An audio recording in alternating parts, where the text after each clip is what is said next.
Ashaamar kafuunee akkam jirtanii kabajamtoota fi jaalatamtoota chaayinaala ayyaanta sallaa jirjiratti argamtan nagaan koo bakka jirtatti sinaa qaqqabu.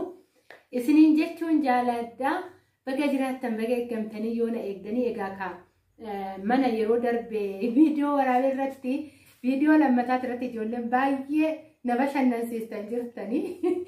Guddaa isaa galatoomaa isiniin jecha kan mana Awwaash irratti mana jireenyaa jedhee irrattan ka'a. Gaafii isinii deebisuudhaaf dhufe warri bituus barbaadan jechuudha kan biraa isinii barbaaduudhaaf waan akkasii informationis immoo gahaa ta'e isinii kennuufan karaa keessan dhufe isiniin jechuun jaaladha. Sababni isaa keessan namaa deebisuun baay'ee ulfaata. Walitti qabee gaafan deebise garuu namoota baay'ee ni fayyadaafan. Viidiyoo kan laayik sheer gochuun dagatina namoota bira hin geenye biraan gahaa isiniin jechuun jaaladha. Warroonni chaayinaala ayyaantuu asallatti faarawaa taatan waggaa jiraattan sabskraayibii godhuun maatii keenya ta'an affeerraa kooti. Barumsa guyyaa guyyaan asirratti darbu hordofaan isiniin jedha. Ammallee yaada ugaa qabaattan saanduqa koomentii jalatti naaf eeggisuun dagatina isiniin jecha. Viidiyoo as kana irratti magaalattiin illee maal fakkaatti? Fageenyi Adaamaa fi Awwaash jidduu jiru maal haga kamii kan jedhuun guutuu isaan argattu jechuudha. Sababni isaa ijoolleen baay'een ijaan beellefiidha. Qilleensi ishii qilleensa wal fakkaataa. Kan Adaamaatii fi Awwaash baay'izawwee lafa illee ta'e qilleensa illee ta'e teessuma illee ta'e wanta adda baastuun hin jiru. Qilleensuma jirutu asirra biyyuma achi jirutu asirra jechuudha. Hatta kanaa miti haalli bishaan isaatillee wal qabataadha. Waluma fakkaata isin jechuufani. Fageenya isaatiin immoo warri wal qabate magaalattiillee hanga tokko kana waraabeen jira viidiyoo kanarratti argattu jechuudha. Magaalattiillee hanga tokko jechuun keessa isaa deemee osoo hin ta'in hanga tokko asirratti viidiyoo xiqqoo teessisee jira. Achirraa magaalattiinis maal fakkaattu haala ishii hubattu isiniin jechuun jaaladha. Akkasuma har'a karaan deemee dhufe. Awwaashan olee dhufe jechuudha. Waan fakkaatee baay'ee maatii bituu barbaadu wajjin konneektii goone ittiin dadhabnee aduu keessa baay'ee hin deemne iddoo wayii teenyee wajjin haasaa turre wajjin bashannanaa turre amma galee jechuudha. Maatii qaamaniin jiranidha. Warri bituus warra qaaman jirudha jechuudha. Mana niin gadda isinitti himee egaa akkuma isiniin jedhee kan bittus qaaman kan jirtudha. Qaama ofiitiin kan arganii fi akkas jedhan akkana jedhanii garaagarummaa qaba. Baay'ee yeroo kana keessa eenyumtuu osoo gargaaramee barbaada malee odoo si gargaaree baay'ee ulfaata. Hatta faamiliin jechuudha. Yoo akkuma sanuu cinaa isaaniitti magaaluma isaan jiranitti ta'ee si gargaaran alatti fagoo deemanis tajaajiluun baay'ee isaanitti ulfaataa kanarraa kan ka'e waan baay'ee jechuu danda'an jechuudha. Ijoolleen keessanillee kanarratti na dubbisan ni jiru. Faamiliin ishii namaa hin jedhu nuyi barbaannaa rakkoo faamilii biraa ijoolleen jetteellee jirti. Egaa kaamichayyoo nama nan bitadha jettee asii deemne ofii qaaman nama jiru jechuudha. Nama hiree ofii murteeffachuu danda'udha jechuudha. Sababni isaa bira jirti. Gaafa bira jirtu waaqee murteeffachuu dandeessa. Garuu gaafa fagoo jirtu waan sitti man furataa baay'ee rakkisaatis immoo of shakkaa deemte jechuudha. Yoo rabbi jedhee kana murtootitti ni deema jedhee yaada manneen garuu isinii nama gaafachiisee warri bitachuu barbaaddan isiniifaan barbaada isiniin jechuun jaaladhaa. Egaa kaamicayyoon informeeshinii irra jirti. Informeeshinii maaliin rakkoo manni qabaatee osoo hin ta'in ishiin kan barbaadduuf daldala bishaanii yeroo tanaan dura roottoo bishaanii qabadhee dhufeetan ture jechuudha. Adaamaa keessatti bishaan baay'ee ni bada. Amma kana bishaan badeera jechuudha. Nu bira bishaan ni bada. Yeroo san baay'ee ni daldaltu. Bishaan irrina qaba. Bakkaa bakkatti bishaan naannoo hin galle baay'ee jira. Bishaan waggaa daldaltani.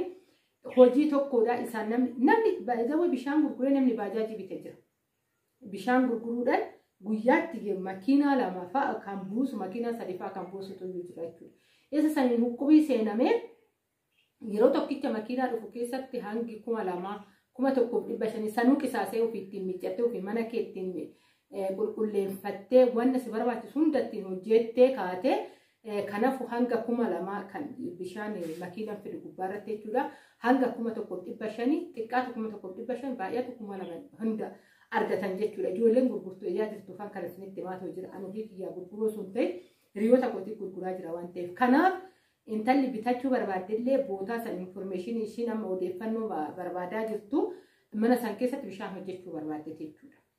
Naannoo kana bishaan birkaan dhiyoo jiramu dhiyoo hin jiru. Naannoo kana bishaan hin baddimu hin baddu kan jedhu odeeffannoodhaaf waan biraa manatti gammaddee jirti.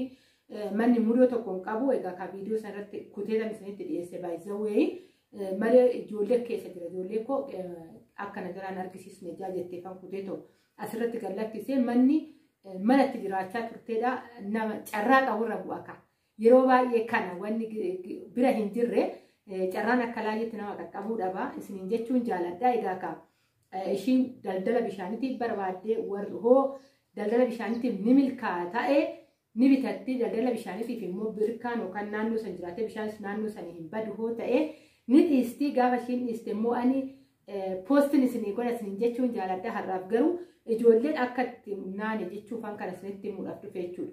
Garuu waan isiniin jedhu keessaa jiraate taanan naannoo irratti mana fedhanii qabna yoo jettan viidiyoo kanarratti erga biyyattiin maal fakkaatti kanarratti immoo sorii odoon dubbatiin akka hin daganne magaalaan Adaamaatiif magaalaan Hawaash akka walitti makamtuudha kan jiramu jechuudha. Sababbiin isaa eessa deeme warroonni warshaa beektan warshaa walitti fuudhuuf deemaa jira jechuudha. Kanaafuyyuu amma akka waan bulchiinsa tokko jala wal jala bulaniitillee ni haasa'u ani hin beeku irraa waa'ee seera kanaa ijaan hin beekneefidha. Ni haasa'u garuu haasaa dhaga'ee jira. Tureeyyuu immoo erga walitti makamtee wajjin tokko magaalaa Adaamaa jala oolte erga jedhamee haasa'amee turee jira.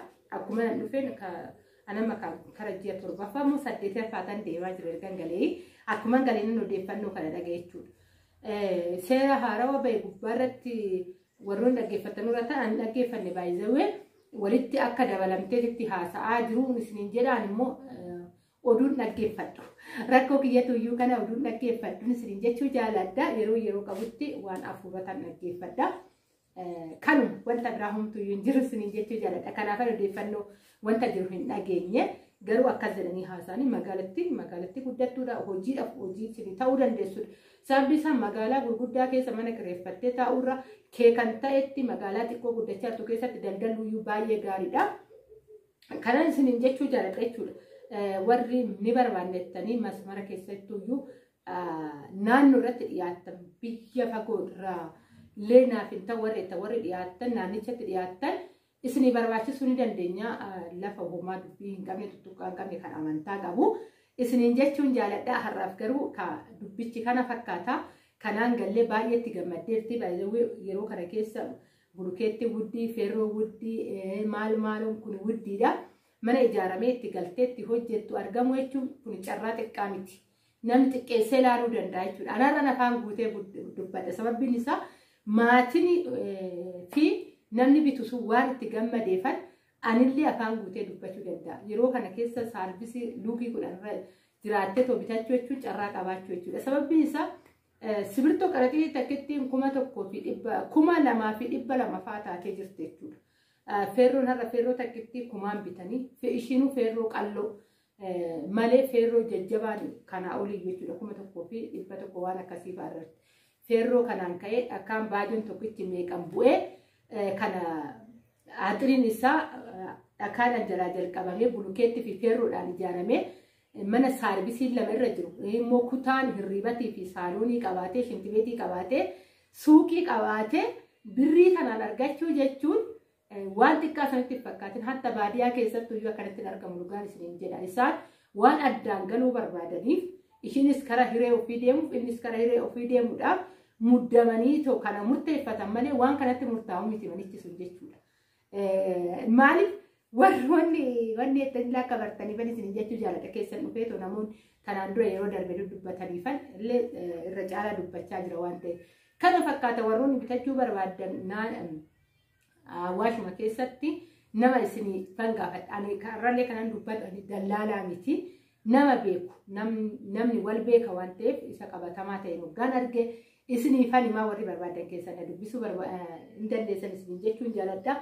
Ammallee waan irra deddeebi'ee waa'ee manaati irratti isin gorsu birrii harkatti qabattanii akkaawuntii irra teessistanii galtanitti irra lafa baadiyyaatti bittanitti isin bu'aas fi qabatin jechuu jaaladha. Waa'ee lafaati irratti sababbiin isaa hin baqu achi hin deemu itti dabala malee gadi nirratu faayidaa qabeessadha jechuudha. Amma namni jireenya isaa jireenya akkatti qaala'ee kana wajji wal qabate namni hatta baadiyyaatti illee achaa dhiyaatu xiqqoo caafii magaalaa ta'eetoo mana qabu waliin madaa.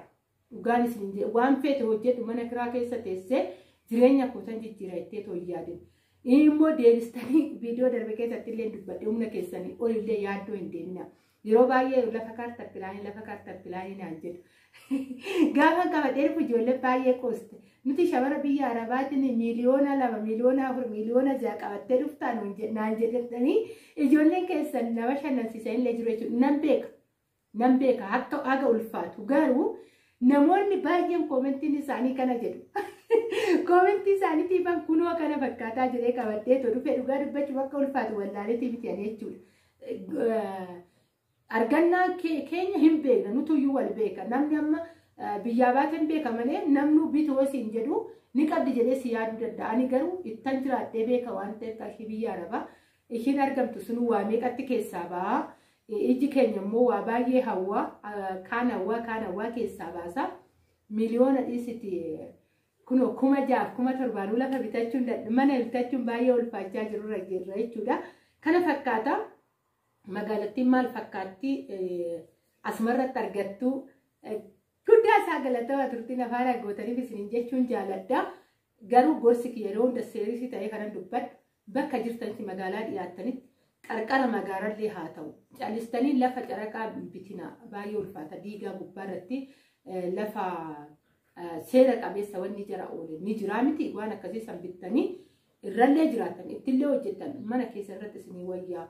Jireenya keessan hin qisaasechinaa kiraayessateen hojjedha wanna jedhu gonkumaa baay'ee ulfaataa isiniin jechuun jira ijoollee biyya keessan jiraafan kana isiniin jechaan dhugaan isiniin jedha odurani mana kiraa taa'e kireessee qaatan deebi'a biyya Arabaatitti isuma dhugaan isiniin jedhaan jechuudha nan beeka waan ta'eef sababiin isaa guyyaadhaan fiigaa sitti dhufte waan ta'eef iyyuu kan isiniin jedha waa'ee manaati irratti bakka jirtetti nagaa naataa baay'een isin jaaladha baay'ee isin kabaja hordoftoonni kiyya dhugaa cawaawwan ijoollee baay'ee beektuu ta'an ogummaa gadi fageenya qabdanidha dhugaa eebbifamaan isiniin jedha waan jecha isiniif hin qabu waa'ee keessanii isuma dhugaan onnee koo keessaa isin jaaladha galatoomaa naaf jiraadhan isiniin jedha aga viidiyoo biraatti walitti deebitu bakka